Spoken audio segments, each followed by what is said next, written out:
I used to spend 15 to 20 minutes just trying to take off old nail polish.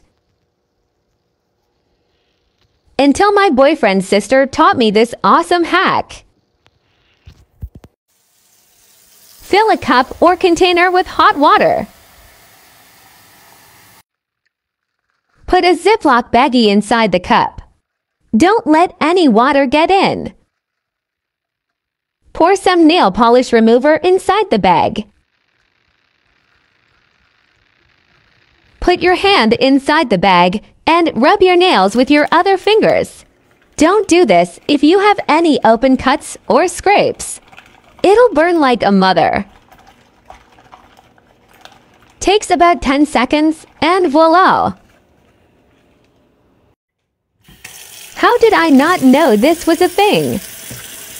Wash your hands well afterwards to get the nail polish remover off.